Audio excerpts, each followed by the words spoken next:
Welcome to our channel.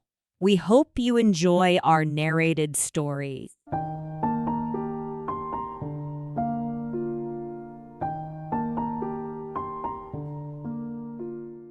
I don't get art, says Katrina.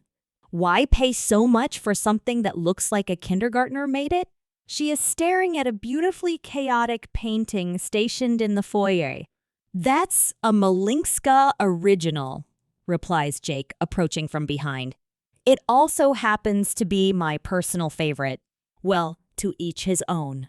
Her roving eye gave it one last look before moving on to the next painting hanging in the bright foyer. It's just not my cup of tea. I much prefer something more traditional, like a landscape or portrait. Jake sidesteps to look at Katrina head-on. She is a gorgeous specimen with model-esque features. Slender and athletically built, with shoulder-length brown hair blown out into loose spirals, she dresses conservatively yet still manages to look chic. It is clear she is well-bred and educated, although her opinions were the opinions of others that she regurgitates to sound intelligent. There is no denying her beauty, but like all the others before her, he predicts she will only last a season before he bores of her. We have plenty of those lining the corridors and the grand staircase. What I like about abstracts is that they have a definitive effect on the viewer. You either love it or hate it. You can say that again, she quips with a comical lift of her eyebrows. Who is the artist? Malinska. She pauses, thinking but seemingly unable to place the name. I suppose he must be well known if it's hanging here. He is now. Jake pauses to reflect, a small smile forming. Albert Malinska was just a small-time artist who my father met working as a custodian in one of his businesses. They developed a bit of a rapport, and in the spirit of charity, my dad commissioned him to do a few paintings. But lo and behold, the guy had extraordinary talent. He takes a step closer, gazing into the vortex of swirling blues in the center of the painting that always had a way of drawing him in. He made 33 paintings for my father, who gifted a couple to one of his best clients. That client was an art dealer, and the rest was history. That's a very serendipitous story. He must be grateful to your father for that contact. Actually, it didn't turn out as well for poor Albert. He died unexpectedly after finishing this last piece. Unfortunately for him, it was only after his death that the world was introduced to his work and the paintings became priceless. That's a shame. Although her tone rings only with the false pity of a newscaster, reporting sad news before moving on to the next story. She turns once again back to the priceless original. Where are the others? You said there were 33. Sold at auction, ranging between 1 and 3 million apiece. His eyes twinkled as he watched her expression. It was his favorite part about telling the tale to each and every acquisition he brought home. She turns to face him, astounded, although not appalled. My dad had done well for himself before, but the small investment he made in the janitor made him a multimillionaire. With an expression of amazement and awe, she smiles at him as she links her arm around his. Now that I know your family's interesting backstory, show me the rest of this lovely home. The smug idiot shows her around the entire place, which could only be described as a mansion. After a lot of name-dropping and mentioning of social events that were approaching, they sat down to lunch. It wasn't a standard home-cooked meal. Made by a world-renowned chef and presented by the butler, it consisted of 3 courses and fine wine. She is at all the precise moments, but she is no fool. She's taking in every detail of the entry points and the security cameras, or rather, lack thereof. The windows, balconies, sliding doors, and their latches. She is calculating everything. People like Jake, what's his fucking last name, Jr., inspire her to commit these felonious endeavors guilt-free. She had performed this beautiful female attracted to the rich fellow trope nearly a dozen times already. It never fails. These men have a very predictable Achilles heel. Carelessness. They love to acquire their one-of-a-kind piece of art, but don't install an artwork security sensor relying only on the standard security system of the residence. Katrina had studied Malinska's work for years. She knew every brushstroke, every striation on the canvas. It was through her strenuous, painstaking study and practice that she has been able to make thoroughly impressive imitations. And who's to say the replaced paintings aren't real? Only the nation's leading expert in all things Malinska. Besides, the imitations have certainly fooled the moronic parade of wealthy braggarts for whom she had been robbing for years without notice. Burglarizing from some rich imbecile was definitely easier than taking on a museum heist. In fact, now that they had the hang of it, it was quite simple. Once they have gained entry, usually while said buffoon is enjoying himself at a fill-in-the-blank swanky event, all I have to do is snatch the painting right off the wall and replace it with her grade A imitation. In the end, no one gets hurt. It really is a genius operation. She can't take all the credit, though. Her partner in crime and twin brother Julius contributes his tech skills, strategic thinking, and the ability to don a good disguise. The two of them had gotten through several tricky scenarios. After her day spent with jerkhead Jake, she sits at her kitchen table across from Julius as they strategize their next move. He kept going on and on about some ridiculous charity event next week, she says in between bites of her sandwich. She had eaten like a bird at lunch to perpetuate the illusion of reticence. Some kind of schmuck soiree. Gentleman's gala, Julius replies with a smirk. Yeah, I thought he might be attending that.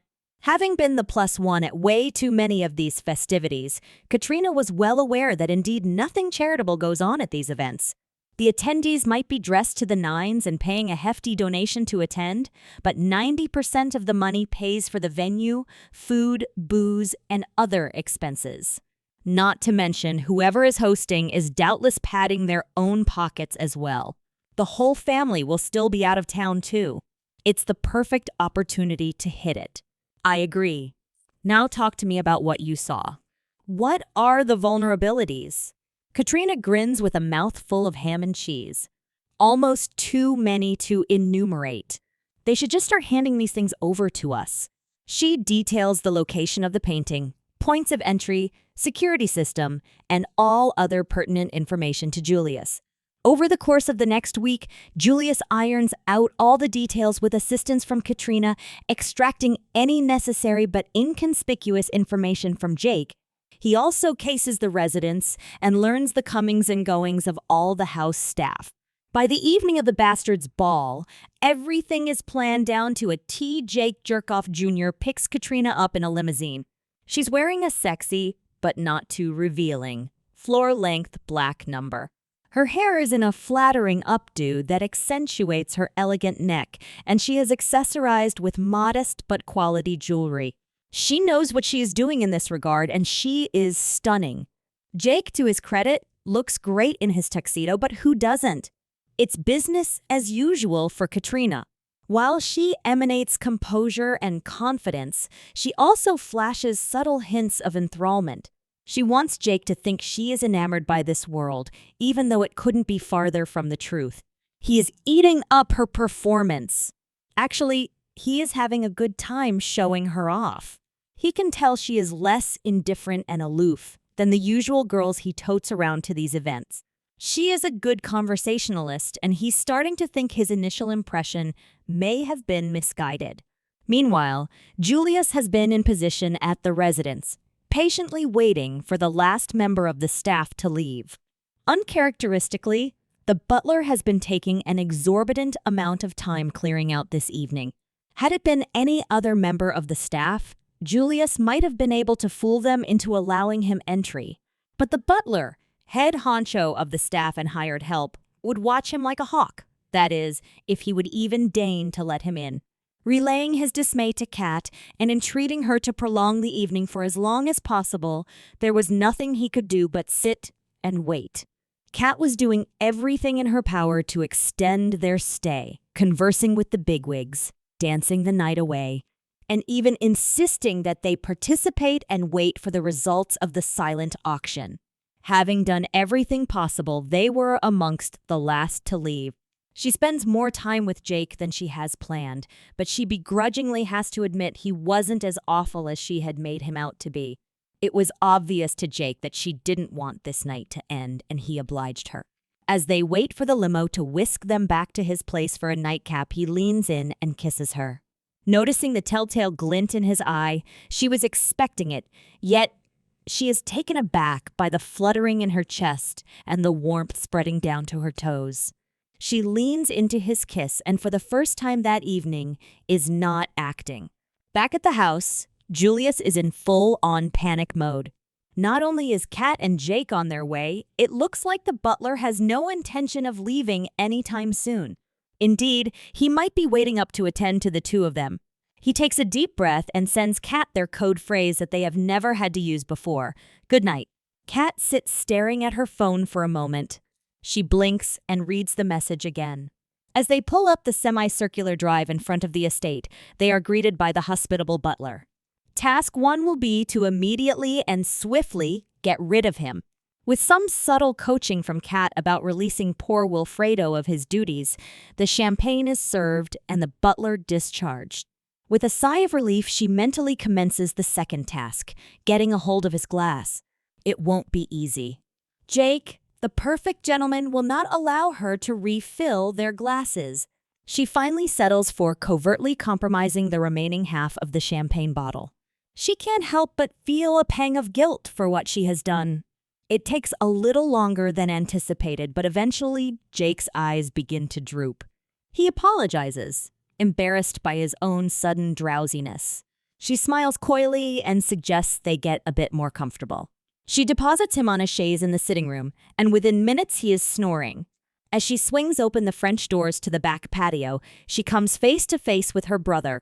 "Hurry," she says, grim-faced. He didn't take a full dose. "We don't have much time." With a curt nod, he's on his way through the house to the foyer. While he sets to work dismantling the canvas from its frame, Kat is keeping watch over the sleeping Jake. What should be a simple and straightforward task is taking Julius more time than it should. She gives a final nervous look at Jake before racing down the hall to the foyer.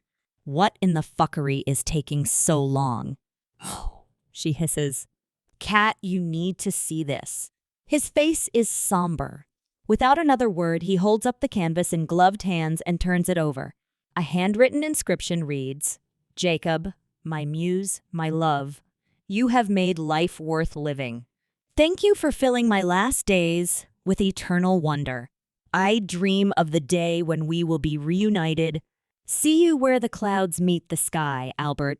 Kat reads the inscription once, twice, 3 times before making eye contact with her twin. He doesn't need to say anything for her to know that he is waiting on her decision. What should they do?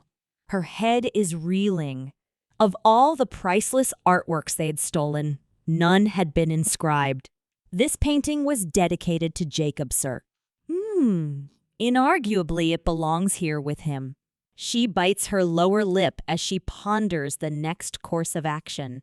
A minute passes, then 2. Julia's eyes do not leave her face. "Put it back," she says with finality. "Number 33 is not theirs." Julius works quickly to reattach the canvas to the frame as Kat retreats in the direction of the back patio. It is finished and she is exhausted. She gives one final look at Jake's form, still reposed in the sitting room. Leaving the final piece of the puzzle behind them, her brother follows her out into the night. Now she understands. She may have written the book on the artist Albert Malinska, but she will never truly know who her father was.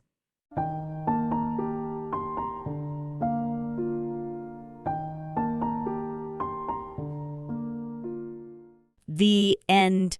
Thank you very much for watching. Please don't forget to subscribe our channel for more stories.